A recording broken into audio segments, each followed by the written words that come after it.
Brianna. Hello, everyone. Hi. Hi there. Hey, Whitney. It's nice to see Hi. you. Nice to see you too. I love that background. Thank you. Mhm. Very cool. All right, so I'm just making sure our tech is set up properly. Make sure we grab our replay, and then we will dive right into our questions. And for those of you that are joining me for the first time, I usually pop on twice a month. Normally it's the first and third Thursday of the month, but sometimes we adjust the dates a little bit. Last week we had a launch and challenge, so we had to adjust the date. But normally it would be the first and third Thursday of the month. So if you have questions as I'm going through, please feel invited to share them in the chat. I usually will address the questions that I have received in advance. Inside your student dashboard, there will be a place to submit your questions in advance. It just gives me a little extra time to formulate my thoughts and ideas about it. But I will create moments of rest where I can make sure that I'm addressing the questions and reflections of the people that are here in the live space. So I appreciate those of you that were able to join me here in the live space. Okay, so I'm going to call up my notes, pull them up. All right. So in our live stream here today, we're going to tackle, I have 4 questions on my roster. If we don't get to all of them, then whatever we didn't get to will wind up at the top of the list the following live stream. So the first one, what are signs that my fearful avoidant partner is healing?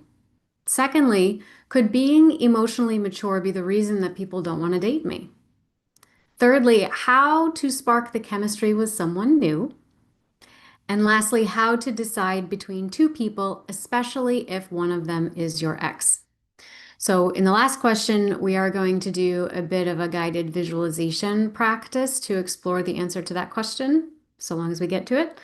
But for now, let's just start with our first one. So, what are the signs that my fearful avoidant partner is healing? So, to answer this, I'm going to tell you a story about someone that I worked with anonymously. I'm just going to call him Alex because sometimes it can be easier to recognize ourselves when we step into another person's story. So when I first met Alex, he was caught in a sort of push-pull cycle with his partner. He genuinely adored her. He was generous, attentive, and deeply intuitive about her needs and her moods. And this can be something that is particularly endearing when it comes to our fearful avoidance spice of lifers, as I like to call them. They are often highly sensitive and capable of great depth when they are in a creative flow. But when they're in moments of conflict, something shifts. And in Alex's case, he would feel brutally criticized or misunderstood with even the gentlest of feedback. And then he would pull way back and withdraw, sometimes for days and without explanation. Other times, he might get sharp, even manipulative, and create just enough chaos so that his partner was left questioning herself. And that put him back into a sense of more control over their connection. And so when I would ask him about what's going on when he would respond in that way, he would say, I guess I feel helpless. And then I start scrambling for control. And this is really the crux of fearful avoidance. There's a fundamental sense of helplessness that occurred somewhere along the line, and it creates an unbearable anxiety, usually because whatever their sources of comfort were, those sources were also a threat. So what happens is a kind of scrappy survivor part comes up and takes over. And it starts relying on things like hot and cold behavior, maybe even guilt trips or emotional confusion to regain the upper hand. And usually it's not entirely conscious behavior. It comes from a place of survival rather than intentional cruelty or maliciousness, although that can be the impact of it. The other paradox is that sometimes for someone who has fearful avoidance, safety itself is threatening. So when Alex started to feel more calm and stable in the relationship, he didn't relax. He got more anxious because in his past, Safety was always followed by disappointment or abandonment or some kind of chaos out of nowhere. So the moment things start to feel good, he starts bracing for the rug to be pulled out from underneath him. And so when safe love starts to feel a little too stable, it starts to get a little boring compared to the adrenaline of constant crises. And the anxiety becomes too much. So now he forces the crisis himself, forces the other shoe to drop. That way he doesn't have to sit in anticipation of it. So, how do we know when these cycles are beginning to shift? So, I just want to walk you through a few signs in Alex's story when he started to heal. So, one of the first things was he started becoming more consistent. So, in the past, as I mentioned, he would disappear sometimes for days after a conflict, silence, no texts, no calls, no response. And his partner would be left spiraling, wondering, does this mean the relationship is over? And so as he began to work towards his own healing, he would try something new. So instead of disappearing without notice, he might say, I need space, but I'll come back tomorrow. And he kept his word. And that might sound small. Certainly, it's baseline in a relationship. But for Alex, that was monumental. Because instead of using the space that he was taking to push his partner away or try to position himself for control through some kind of punitive withdrawal or detachment, he was actually using the space to collect himself because he wanted to preserve the connection and affirm their attachment by offering a little bit of reassurance. So that consistency was a sign that he was working through the anxiety that he was feeling so that he could rewire his attachment patterns to experience safety not as a threat, but as an opportunity to deepen that connection. But usually in the healing process, there is this time frame where safety, they have to go through the anxiety of being safe and notice that this time the other shoe isn't going to drop. Okay. Now, the second thing was Alex started expressing curiosity and reaching out for repair instead of retreat. So before he would just pull back whenever he felt hurt. The motto was, I'm going to shut it down before I get shut down. But one day, in what could have become a heated exchange, his partner said something to him that was ambiguous. And it was the kind of statement that in the past, Alex would have instantly interpreted in the most negative way. And so he felt a big wave of energy rush through his body. And that is a wave that he'd normally interpret as anger or shame or the urge to bolt. But this time he paused, took a breath, and caught himself. And he asked himself internally, what percentage of this is present and what percentage of this is historical? And so that question required him to slow down instead of spiraling into old automatic assumptions. And so he was able to ground himself long enough to ask out loudly, what did you mean when you said that? Because I find myself jumping to assumptions. And his partner had an opportunity then to clarify and explain that she had not intended to criticize him at all, that she was actually pointing out her own stress in the moment. Now, Alex still needed time to take space and walk away to calm his nervous system. The physical reaction did not vanish altogether. But what was different was that his mind accepted her explanation. He believed her. And so instead of spiraling into doubt and catastrophizing and just reacting to the trigger that he was experiencing, he was able to focus on regulating his nervous system and have more of a mindful moment of reflection. And so that shift from assumption to curiosity or from projection to asking for clarity turned what could have been a major rupture in their relationship to a reparative moment. So I'm just going to take a pause there. Have you ever felt that? Have you ever had that same big wave of energy come over you and then jump right into the same old assumptions? And what if instead we were able to pause ourselves and ask how much of this is present and how much of this is past? Right? Let me know in the chat. I'd love to know that. Because if we can ask ourselves this one question, it is possible that it can change the entire outcome. Now, the third thing I want to say about this, there is the emergence of nuance. So, in survival mode, Alex would split things into extremes, all good and all bad. And when he felt helpless, he would project blame. You're the one pulling away. And suddenly you were the perpetrator, he was the victim. When in truth, he was actually the one retreating. Remember, he was trying to create the crisis so he could stop waiting for that shoe to drop. So while he's blaming his partner for being the one to cause all the problems, he was actually the one stimulating it, perhaps in a somewhat passive aggressive way. But it looked like on the outside that his partner was the one creating the problem. So here's the thing. Prior to being in a genuine and authentic healing process, our spice of lifers, they often don't see a problem with their own contradictions. So they can be both longing for closeness and terrified by it at the same time, craving intimacy and then sabotaging it simultaneously. And in their minds, there's no need to reconcile those opposites. And so resolving contradictions before the healing process doesn't feel meaningful because those contradictions, it's just simply how they've learned to survive. But when they engage in a healing process, that brings on something new. So, for example, in Alex's case, one day he was able to say, I realize I want closeness and I'm scared of it at the same time. And I pull back when I think I really want to reach for you. And then he added something even more powerful.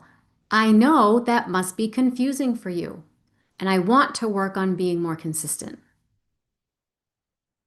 So, a statement like this can show a whole new level of motivation. And instead of just accepting that inner incoherence, that incongruency as inevitable, Alex starts to care about integrating these parts. He wants to create harmony within himself, not just for his own peace, but also to reduce the confusion for his partner.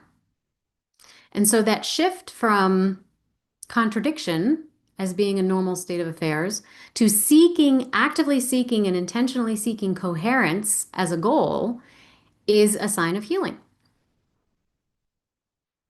So, why would this matter if you're wondering about your own partner?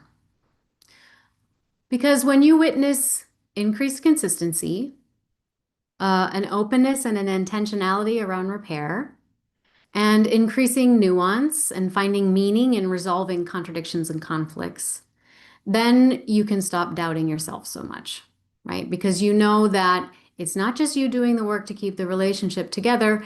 Those are signs that they are building capacity as well. And that means that you can relax into your authenticity. You don't have to walk on eggshells so much, right? You don't have to wait for the other shoe to drop because that's what happens. The partners tend to absorb that energy by osmosis because the spice of lifer is living it out, right? Recreating it in their relationships. Now, if you are listening to Alex's story and wondering, okay, but what can I do as the partner of someone with fearful avoidance? So, my recommendation in this case is my course, The Courageous Communicator. And if you haven't acquired that course yet, this is where we explore attachment informed communication because there are nuanced ways to phrase your language using safe and soft strategies so that what you want to express actually lands better. But it's not just about learning the right words. We also have to have experiential practices that help both you and your partner process the emotional energy behind these words. Because, let's be honest, the words themselves are rarely the real problem. It is the emotional and energetic charge that exists underneath them. We're using the words to communicate something energetically or emotionally. And if we focus too much on the words, we're missing the whole meaning, right? So in that course, really improving our communication skills is a form of trauma recovery in and of itself. And at the same time, it's creating these unique and creative opportunities for the two of you to connect more deeply. So that is for a partnered situation. Now, on the other hand, if you're thinking, well, I'm not currently partnered or I'm not committed on that level, or maybe I carry fearful avoidant traits myself, then my recommendation would be to join our new membership program, the Secure Spark Studio.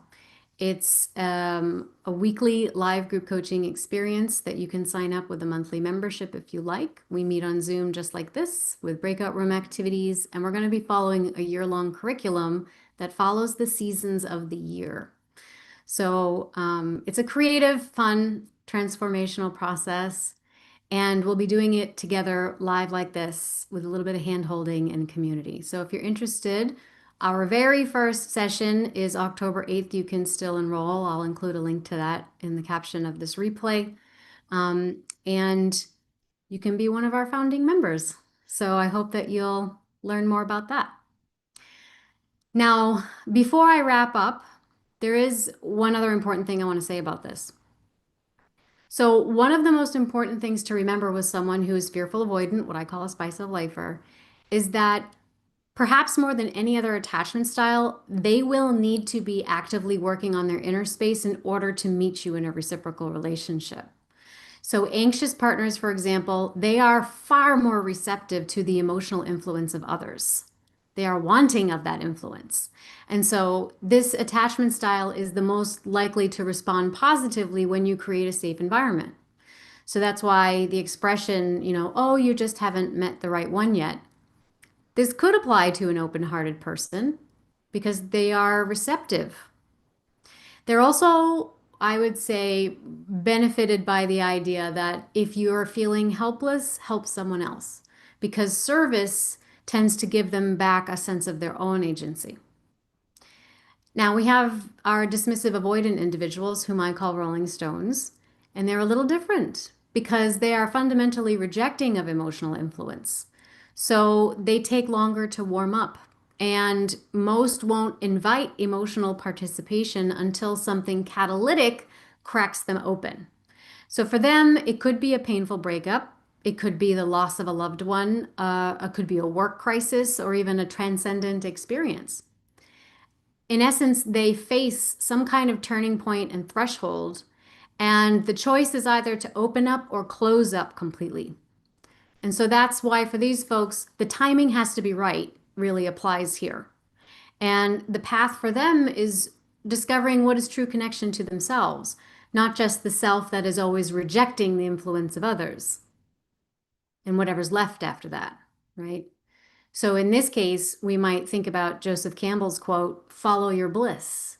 This becomes a guiding phrase for our Rolling Stones because when they learn how to authentically connect to themselves and define themselves in a much more profound way by harnessing their emotions rather than cutting themselves off from them or rejecting them or pushing away, now they learn by connecting to themselves to connect to others, right?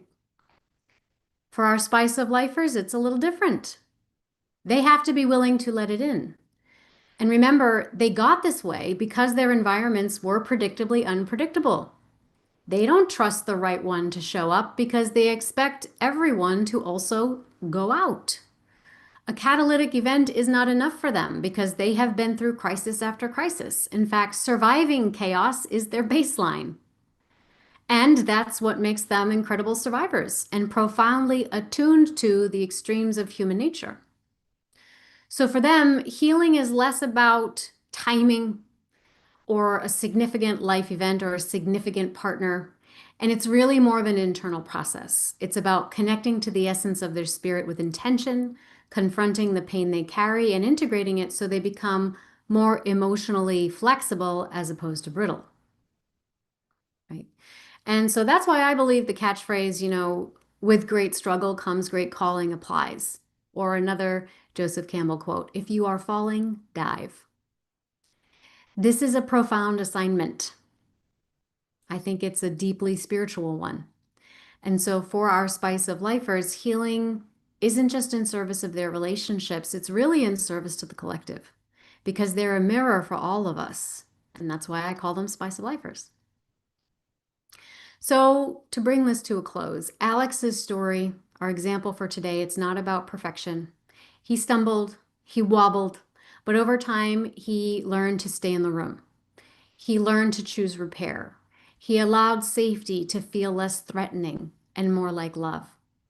And so if you're watching for signs that your fearful avoidant partner is healing, pay attention to the small but profound changes. Maybe it is a text message that arrives instead of silence. Maybe there is a question for clarity instead of retreat. And maybe it's that moment where they say, I'm scared, but I want to stay. That's when you see this shift happening. Now, you want to keep in mind that if you are the partner of a spice of lifer, you have to be aware of your boundaries. You need to know exactly what you can and cannot control. And don't get pulled into their deep desire for you to rescue them and try to make things comfortable for them while at the same time rejecting your efforts. The best thing that you can do is recognize their agency, even if they doubt it themselves, and stay fully grounded in your own self-trust, because that is the model they ultimately need to emulate. And it is something that they will eventually have to choose for themselves. Because healing is never about dragging one other person across the finish line. It is about each person taking responsibility for their growth and meeting each other in love. And I would leave you with the reminder that fearful avoidance, they're not just defined by their wounds. They are deeply sensitive, intuitive, capable, and have profound love in their hearts. And when they are able to allow those defenses to soften, their strengths are brilliant. They are radiant. So notice the progress, celebrate the growth, and note that you don't need a perfect partner, but a partner who shows up that is willing to learn step by step to participate in a growing and evolving process with you.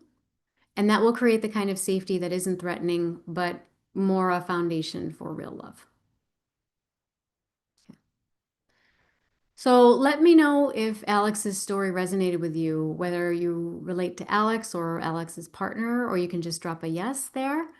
I would love to know that, right?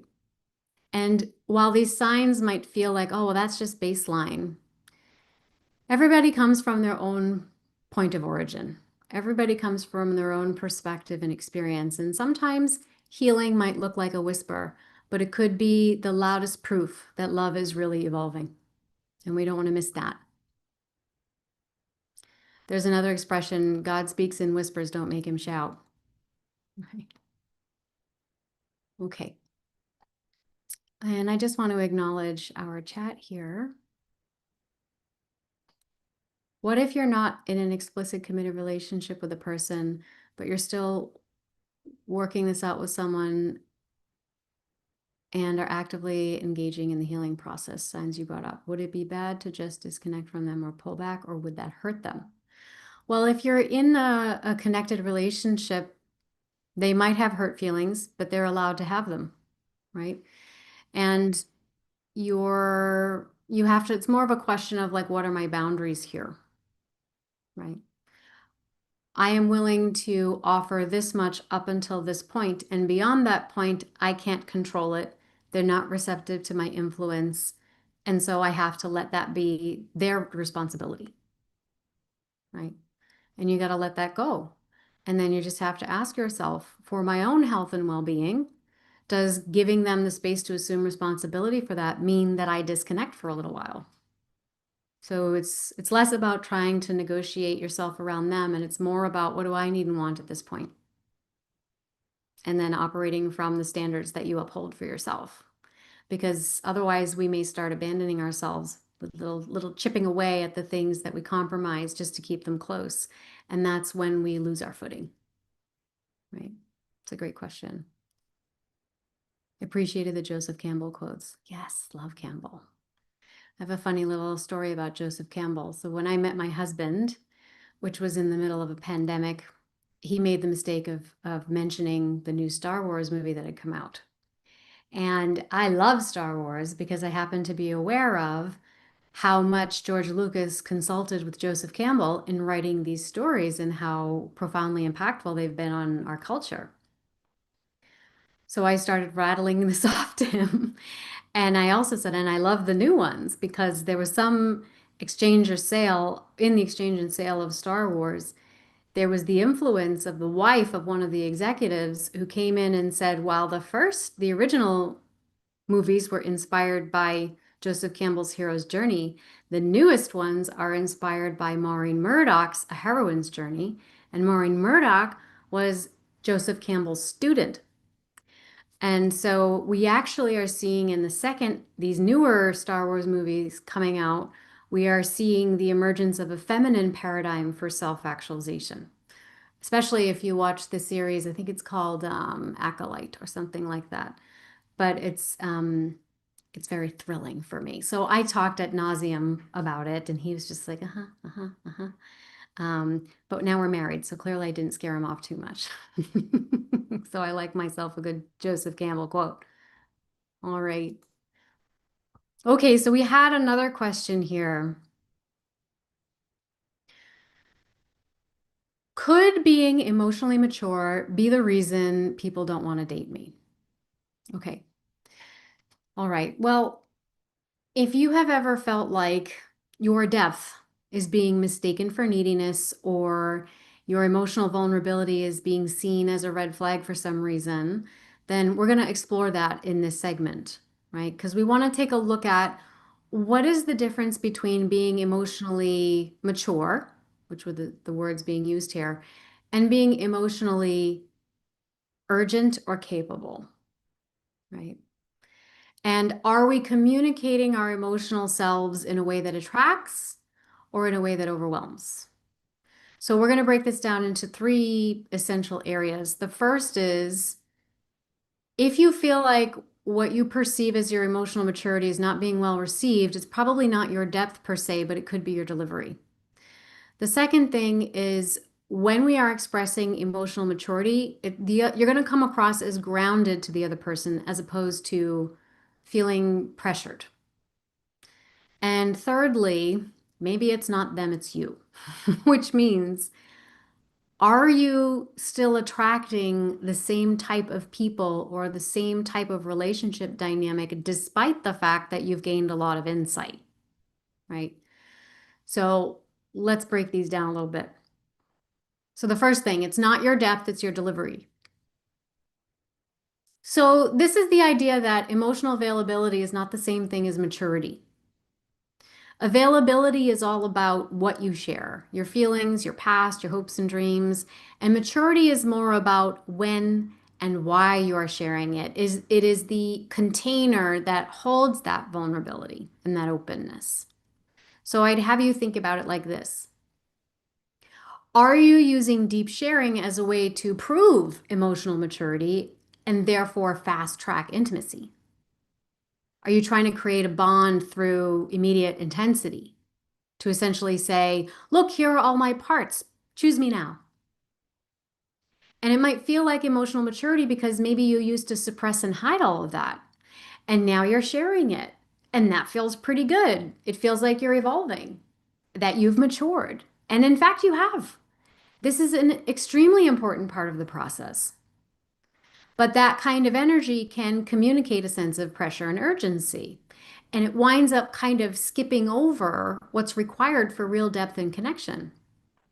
So it can come from a place of seeking validation, and people can experience that as a form of pressure. It can also feel like we're handing over the controls of our own emotional airplane to someone else on a first date or something.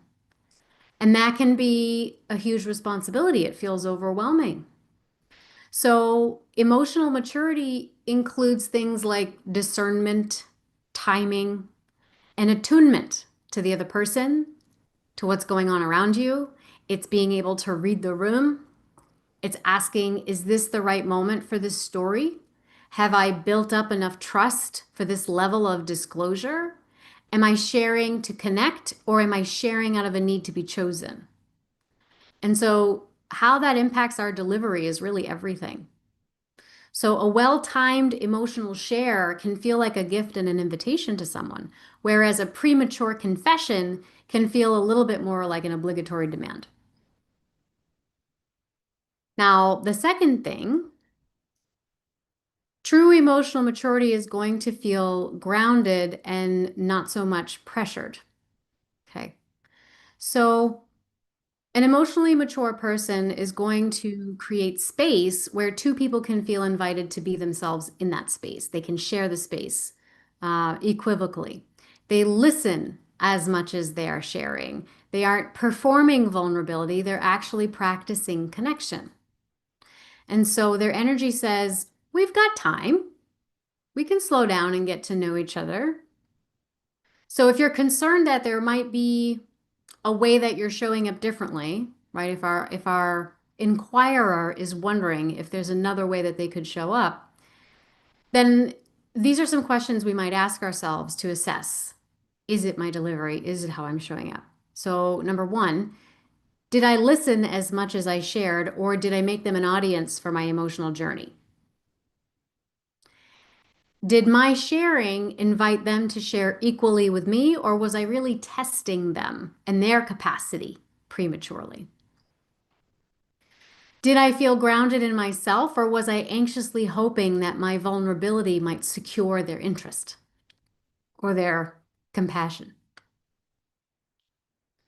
So, real emotional maturity is very magnetic because it offers safety without pressure.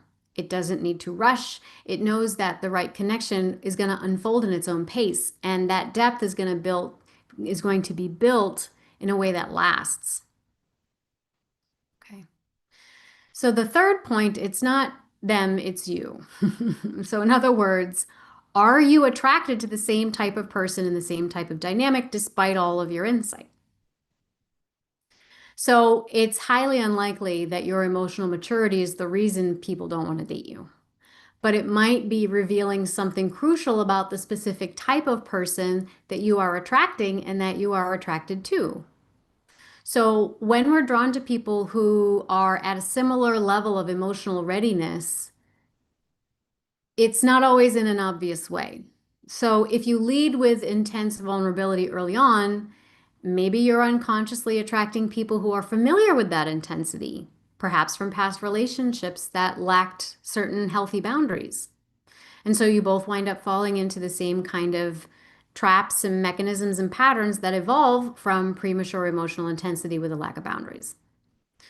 Or maybe you have tasted some of the fruits of emotional maturity, and now you feel sympathetic and want to rescue partners who aren't quite there yet. It's as if you evolve in this way, you're leaving a part of yourself behind, and therefore maybe you're leaving them behind. And so you're trying to drag them up to your level, let's say, drag them across that finish line. But they don't like that. And they respond with suspicion or rejection. So this is not a flaw in either one of you. It's a mismatch in relational pacing. You're just not on the same page with the people that you've been attracted to before. And so it's likely that your capacity for depth is a strength, but it requires a partner who has developed a similar capacity. And that means people who are different than the ones you've attracted or been attracted to before. So it is worthwhile to slow down and take a look at what are my attraction patterns. Because if you're still going for the same type of person that you always have, there could be a part of you that is not quite ready yet for the level of emotional depth and sharing that another part of you is ready for. So you have to kind of slow down and get all parts of you on board first, and then your attraction patterns will change. And so, in essence, the right person isn't going to be scared off by your ability to talk about real things. They're going to be intrigued and probably relieved. They'll think, oh, finally, me too. So if you're experiencing fizzling, I would not say it's a rejection of you. It is the universe helping you to filter out the mismatches a lot faster than you ever did before, right? So if you want help with this or you resonate with this question, this is precisely the type of thing we're going to be talking about in the Secure Spark Studio membership. And actually, the first lessons we're going to be doing in the fall focus on attraction patterns and how we can start to understand these patterns through the lens of attachment styles, yes, but also energy exchanges and mirroring unconscious needs. So we'll include a link to that in the caption of this video or the replay. And with that, let's wrap up this segment. Okay, so to bring it back to our inquirer and to those of you who are watching here, your emotional depth is never going to be your weakness. It is always going to be a superpower in finding the love that is right for you. So our goal is never to become smaller, quieter, or less feeling. Our goal is to refine how we offer its incredible capacity to others, how we offer it with the intention of connection, and then pairing that big heart with healthy boundaries and a good sense of attuned timing, right? And when we're able to do that, the right partner isn't going to just tolerate your emotional maturity. They're going to be delighted by it. They will see it as a gift. They will meet you there on that level of depth in an authentic space. And I would say if you feel like you've experienced a string of bad dates, right, or feeling as though you're being rejected, I would take it as a sign that you are starting to accelerate. It's evidence of acceleration of your growth, which makes you a definitive mismatch for what you've been attracted to in the past, right? Because you are exactly what someone is looking for. We just have to learn how to signal that we are a safe harbor as opposed to a storm. And when we do, you're not going to have to chase or convince anybody. You're simply going to arrive at the place of reciprocal love, and you will arrive right on time. So let me know in the chat or in the comments there if any of this is resonating with you. Have you ever felt frustrated, feeling like I just keep being rejected and I wonder if it's my emotional depth? I would love to know that. And let's see.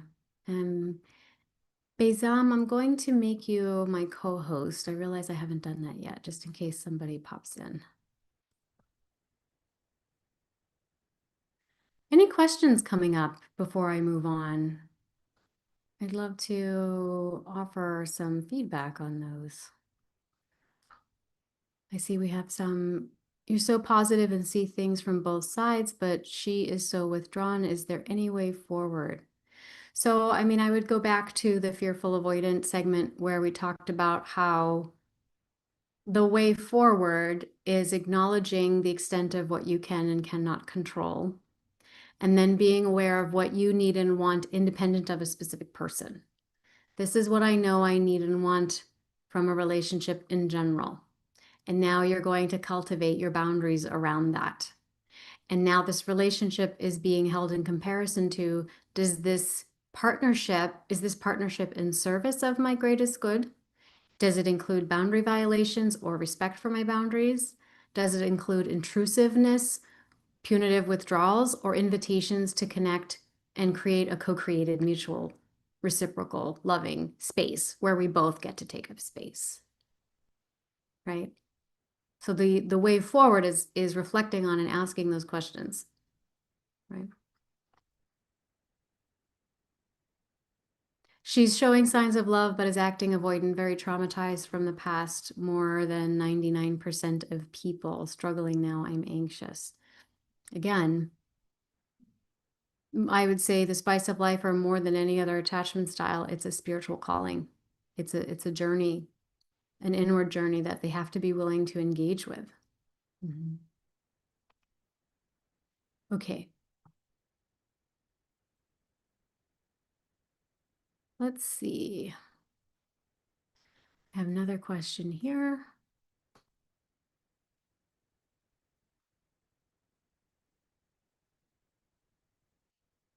How do you spark the chemistry with someone new? So this is kind of a fun question. And, dating can be confusing enough when someone looks good on paper or looks good on the dating app. But when you meet them, it feels like there's no spark, or maybe there's a bit of a spark there, but you're worried that it might be more anxiety than genuine connection. So if you feel like you have been on a date with someone or you've started connecting with someone who is kind, respectful, and available, and then you walked away wondering, why am I not feeling it? You are not alone. I get this question a lot. Or maybe you've had another experience where instead of attraction, butterflies or sparks flying, you feel like that overwhelming anxiety. Oh no, this feels a lot like my old patterns. Am I just repeating the same cycle from the past? And so this is a tension that a lot of us feel. We want that chemistry, but we also don't want to be burned out by it. And so, if we have ever wrestled with this, or if you have ever wrestled with this, in this segment, I want to explore how we can adopt maybe a slightly different perspective on chemistry that can help you understand the ways in which we can create that intentionally and how to know if it is leading you towards growth or back towards, let's call it a reenactment, right? And so we are going to look at how we can shift from chasing chemistry as a sign to relating to it more as a guidepost in what I'm going to call a spiritual and emotional evolution for yourself. Okay. So, three things. When it comes to sparking chemistry with someone new, three things I want to highlight. First, I would argue that chemistry starts with your state, not their traits. Second, chemistry can be cultivated, but not forced. And third, chemistry is a signal, but it is not always a green light. So the first thing, chemistry starts with your state. So chemistry isn't just about who they are, it's about where you are in your process. So have you ever met someone who seemed like they were great on paper and they checked off all the boxes? They even looked great in their dating app photo. They had a solid career, really seemed to have their stuff together, but for whatever reason you just did not feel it. And that's because, chemistry, when it boils down to it, there can be these dimensions of compatibility in the material world, but it's just a checklist. Chemistry is about resonance. So, your body, your nervous system, and your energetic state, these are what register attraction. So, if we are carrying old wounds, or we are stuck in some form of survival mode, or we haven't really worked out a pattern of attraction in the past, then our chemistry radar is tuned to a particular frequency. And so your body is going to draw you to people who feel familiar, but not necessarily in service of your growth. So that first step to sparking the chemistry is actually turning inwards and asking ourselves, what energy am I bringing to this connection? What is this person mirroring back to me, right? Am I open, present, and available? Am I guarded, distracted, or stuck in old patterns? What stories am I telling myself about myself in the presence of this person? What story am I telling myself about them that might actually be a projection about a part of myself that I'm either denying within myself or wanting to integrate? So when we shift how we are showing up for ourselves, that is when we start to shift who we resonate with. Now, secondly, I don't think chemistry is something that just happens to you. I think it can be nurtured. So this is important because a lot of people confuse a lack of chemistry with a lack of instant sparks, right? But I think that chemistry can grow with a certain type of presence, consistent presence over time. So we might ask ourselves, am I slowing down enough to really notice how I feel in this person's presence? Am I showing curiosity, asking playful questions, and leaning into new experiences without making assumptions? Am I attuned to the details and maybe some of the small moments, like an inside joke or shared laughter, eye contact, maybe even shared silence? And that actually allows an ember to start burning in real time. So these are things that we experience that often bring us closer to someone. And if we can cultivate those things and invite some novelty into our life and experience so that we experience these things on a more regular basis, now we are cultivating chemistry. But that doesn't mean we can force it, because you may try that for a little while and find that still there is no resonance, no matter how ideal the person seems, no matter how many activities you plan. And that is information too, because you don't have to have a logical reason for why you don't feel it. Chemistry can grow. I do believe it can grow, but I don't think it can be manufactured out of obligation. And lastly, chemistry can be a signal, but not always a green light. And what I mean by that is that sometimes chemistry is a mirror for where we've been. It's showing us where we've been. It is reflecting back to us perhaps some old stories, wounded narratives that we are longing to heal, or fears that we are not wanting to face. And other times, it can point us towards where we are willing and wanting to grow, inviting us into a new type of pattern, into a deeper sense of presence and a greater sense of self-trust. So, what becomes most important is discernment and asking ourselves, is this attraction reinforcing an old story for me? Or is it actually challenging me and inviting me to evolve into a new one? So, if we are operating from a largely unconscious place, then chemistry can tend to pull us into a reenactment of an old pattern, belief, whatnot. If we are more consciously aware, chemistry can become an ally to us. It can guide us to perhaps showing us where we're pinching us off from the massive flow of love and abundance we're requesting. It can also guide us to leaning into a connection that, if we gave it a chance, could actually support our highest alignment in love, right? So I would love to hear from you. When you think about your past connections, do you feel like chemistry mostly sucked you back into old patterns? Or do you feel like it led you into more growth? Sometimes it's both. So let me know. You can drop a comment there, or a yes or a no in the chat. I'd love to know that. And so, starting to bring this to a close, instead of anxiously asking, how can I make the chemistry happen? We might ask ourselves, how can I stay open to what is already happening without forcing something that isn't there?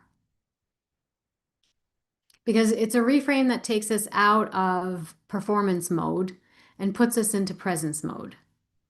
It puts you into partnership with your body, your energy, and the parts of you that are evolving without contorting yourself into something you're not, or trying to control a situation and make it into something that is actually incompatible with what you truly desire, what you're calling in. Um, so if you're listening to this and you're thinking, well, I want to navigate the chemistry with more clarity and self-trust, then, as I said before, the Secure Spark Studio is what we're going to be exploring, right? And I would invite you to check that out. We will leave a link to that in the caption of this video. The first lessons we're going to be diving into in October are attraction patterns. So to sum it up, chemistry really starts with the way we are being, our state of being. And it can be cultivated, I believe, through presence, play, and intentionality. I do believe that it is always a signal, but it's not necessarily a green light, right? It is a sign to slow down and to ask deeper questions. And it's usually not about whether you're enough to attract someone or the right person. It's more about resonance. And resonance is really only felt when we are showing up as our truest self. So the next time, you're wondering if you can spark chemistry with someone new, Just ask yourself, am I listening to my body, my energy, and my truth? Am I open enough to notice what is real and wise enough not to force what isn't? Because when we live in that way, chemistry doesn't become something we chase. It is something that we naturally embody. And the people that we attract into our lives become magnifiers. And so from that place, the right connections don't just spark, they become sustainable, right? It's a sustainable flame, sustainable fire in the heart. So I hope that that's helpful. Okay, we're at 3:52. All right, I think we have one more. And then if we have some time left, I'll take some of the other questions that Bezam has been sharing with me. All right, the last question we had, how do you decide between two people, especially if one of them is your ex? So this is really such, a tender crossroads because when the past feels unfinished, then the heart is going to ache. It's going to get loud. And if you've ever been in a position like this, then you know how confusing that can feel. So, on the one side, we have the comfort of the familiar, the person that we once loved, whose habits we know we're familiar with, who knows your story, in whom we've invested a lot of time, energy, and effort. And maybe there's still those sparks of attraction or even a magnetic pull that says, well, maybe this time it'll be different. And then on the other hand, we have someone new, someone who, let's say, is kind, available, stable. They bring some possibility, but maybe also some uncertainty because it doesn't come with the similar type of intensity. And so you're left wondering, well, am I drawn back to the ex because it's real love or because it's a wound I'm trying to heal? And if I choose a new person, am I settling or am I stepping into something healthier? Right? So, what we're going to do in this segment is kind of analyze the different dimensions of this. And then I want us to have just a quick, simple guided visualization to practice listening to our own intuition if you're confronted with a decision like this. Okay. So, I invite you to stick with me just a little bit longer until the end. So, the three things I want to talk about. First, love versus a familiar wound. So, how to know whether your attraction is fueled by healing or by longing.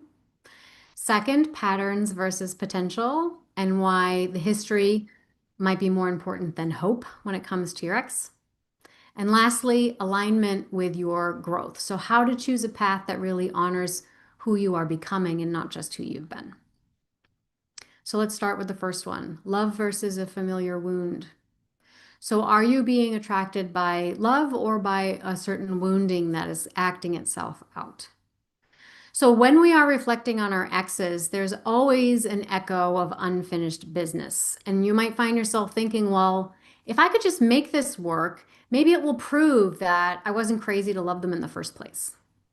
That will mean that everything we shared was real and it counts, right? And the idea that if it doesn't continue, that it didn't count is a reflection of that kind of all or nothing black and white thinking we talked about a little bit before, right? The sort of inability to hold shades of gray and understand our partners as multidimensional. And that pull to want to prove that the time and investment that we put into it does count, it can be very powerful, but it doesn't always mean that the relationship is truly meant for your future. So we might ask ourselves, does this connection bring me peace? Or does it bring me back into a place of trying to earn love or trying to prove something or to make an investment worth it? Or does it feel like growth? Is it growth or is it repetition? So something that is going to lead you into a broader experience of love is going to feel expansive. Whereas wounds are going to keep you contracted and kind of circling around the same story. Right? And that kind of leads us to the second point, which is patterns versus potential. So we want to look at the pattern, not just the potential. So has the X shown real change? Or have they just popped up and reappeared with kind of an old energy, right? Hey, I want to reach out and know that you still think and care about me, but I'm actually not going to change anything about the way I show up in this connection. Do they communicate differently now? Are they taking responsibility in new ways? Or are they still asking for the same type of compromises that drained you in the first place and led to the breakup? So it's really tempting to lean into potential, what you believe they could be. But remember, everything has potential. Everything comes from what I'm going to call source, from spirit. Everything has potential. But have they followed through on that? Because relationships are built on patterns, on routines, on the way that you make exchanges of material and energetic exchanges, right? And if someone shows up or shows you that they have consistently changed over time, that's not nothing, right? That's something you might be willing to give a little bit of time and energy to explore. But if they show up with the exact same behaviors as before, that's an answer. That's your answer, right? And this is, I think, where a lot of people get stuck. When we make decisions like this, we tend to believe that there's a right and a wrong choice to make. And that kind of pressure can feel really paralyzing, right? But I would argue that your soul self does not see things in these extremes. Your soul self doesn't believe there's a right or wrong decision to make here. There are only different nuanced experiences. And so each path, whichever one you choose, is going to offer growth just in a different way.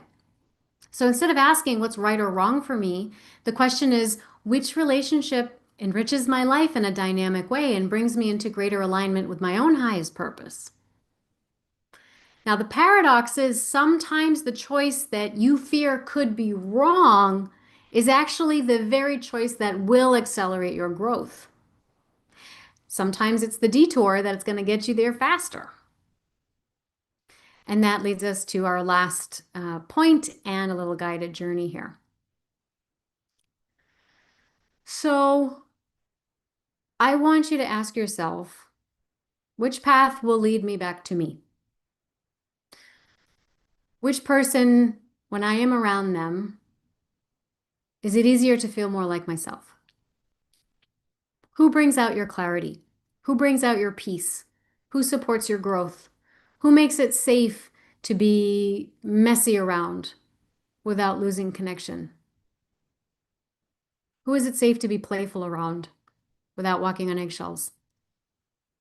So sometimes we confuse nostalgia with destiny, but the real question isn't who do I miss? The question is who can I build with now? Someone that is compatible with the person I'm becoming and want to become. So let's play with this with a short guided visualization. And so if it feels comfortable, I'm just going to have you close your eyes and just take a deep breath. And I'd like you to imagine taking your brain or your mind's eye and dropping it into your heart. We're going to be working with the heart mind. And so you're going to be standing at a fork in the road, there in the heart. And you will see these two partners before you.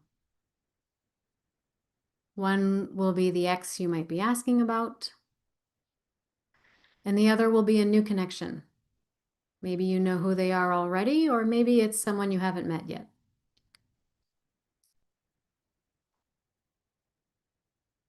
Now, first, you're going to take your ex's hand and just notice what happens when they exchange energy with you. You might feel something in your body viscerally, or a color or a shape or a texture emerges in your awareness. A feeling might come up. Just noticing it, witnessing it. No need to interpret yet.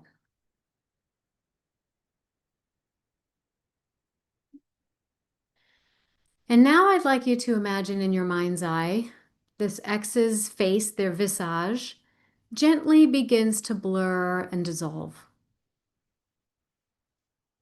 It's as if their body turns into light and it just kind of dissolves and melts away to reveal the part of you that has walked off with them. a part of you that still feels tied to that connection. Maybe it's an inner child part. Maybe it's a fearful part.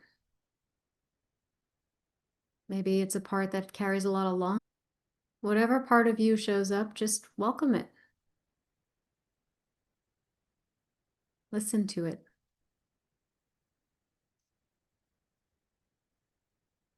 Ask this part of you what reassurances it needs to come home. And then invite that part to come home. Hug that part of yourself and just imagine it now becoming integrated in your heart once more where it really belongs, no matter who you're in relationship with.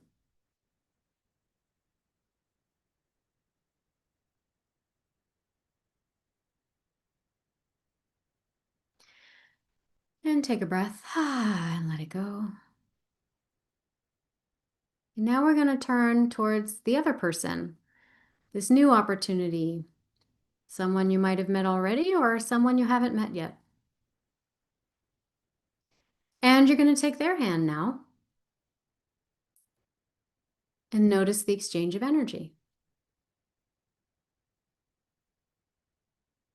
and how you experience that sensation in your body. An image pops into your head. Maybe you become aware of a color or a texture.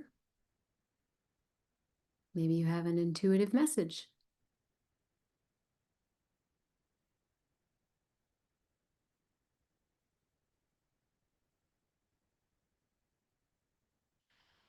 And just breathe that in, acknowledging that witnessing. And now you're going to allow their image, their visage, to blur and to dissolve. And to reveal yet another part of you. What part of you do you see here in this possibility? Is it curiosity? Safety? Maybe doubt? Resistance? Maybe hope? And just allow this part to reveal itself to you in the way that it will, accepting that it is being revealed to you in the most correct way. And ask this part, what reassurances does this part need from you? And listen.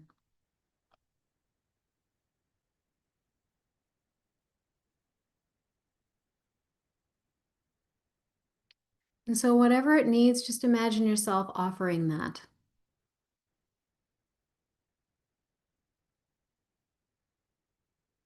And then hug this part of yourself.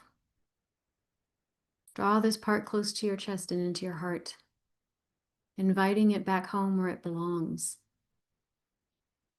And just feel that part of you come back and become integrated as well.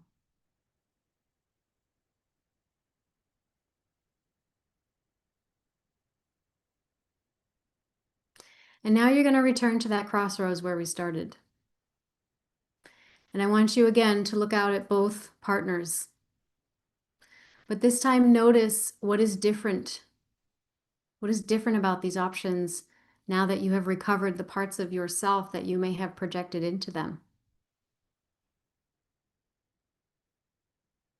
What do you see now that you didn't see before? Is there any new information? Does one path feel lighter, more aligned? Does another one feel heavier, maybe more confusing?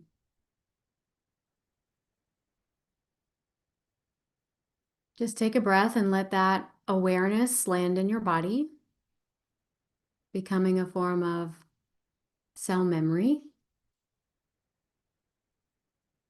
Knowing and trusting that this snapshot, this experience, this witnessing will continue to work its magic in your unconscious mind and body. And deeper wisdoms will rise to your conscious mind and awareness. And when confronted with a decision, you will know what to do. Wild horses could not stop you.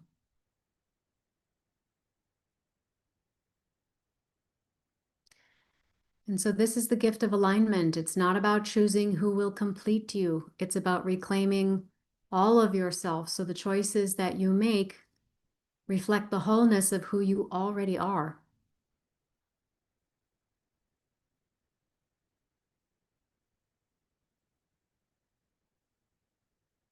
And you can take a breath and maybe let that go with a sigh. Let that go. 5, 4, 3, 2, 1. And so as you start coming back into the present moment and back into the room, I will leave you with a guiding question. If you are deciding between an ex or a new partner, ask yourself, which connection is aligned with the kind of love that I'm ready for now and next? Which connection is aligned with the kind of love that I am ready for now and next? And if we allow this question to guide us, it becomes less about the fear of losing someone and more about honoring your own wholeness. And the right choice doesn't demand perfection. It makes space for all of you.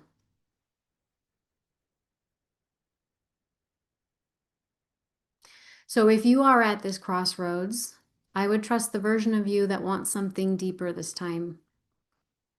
It's not asking for too much. It's asking for the love that you're ready to receive. And you got to make room for that, because ultimately love isn't about who you miss. It's about who you can build something with. Okay. So with that, we're a little over time. But thank you all for joining me here today. And I would love if you had any experiences with your visualizations, I'd invite you to share them in the Facebook group. You can tag me. I can give you some reflections on that. And these are the types of exercises we're going to be doing in the Secure Spark Studio. So we still have spots available. We're open for enrollment and we start October 8th. So I would love to invite you to join me there if you can. Thank you, everyone. I hope that you enjoy the rest of your week.